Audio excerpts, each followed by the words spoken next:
Well, you know, for some of our parents, their only connection to or recollection of programs that taught in a language other than English were from many years ago. And for some of the kids in those programs, they left kind of functionally illiterate in both languages, English and the target language. How are the dual programs that we're involved with now, how are they different from those programs that had such unsuccessful results? There is that kind of like a bad taste in your mouth with some of the programs of the past.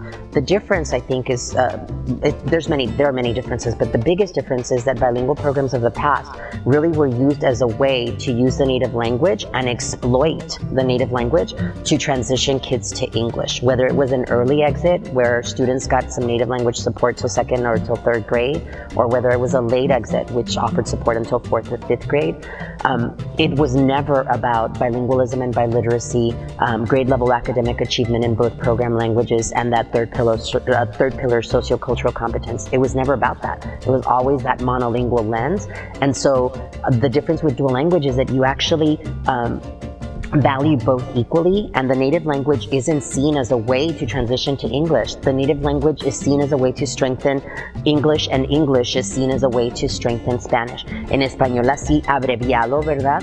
Es que los programas bilingües del pasado eran muy diferentes. Se enfocaba en transicionar a los estudiantes al inglés. As you know, I'm an English learner myself. I didn't know how to speak English when I started school. Y yo no necesitaba que nadie me transicionara nada.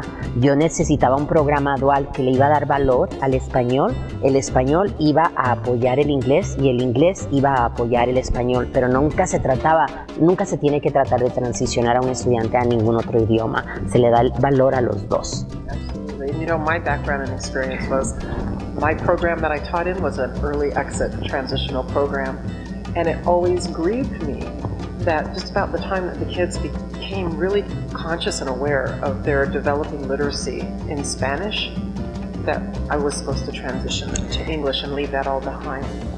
And so I know that the dual programs nowadays, it's not about we just want to give you the opportunity and then just take you in a completely different direction, but instead, like you said, it's building on both languages.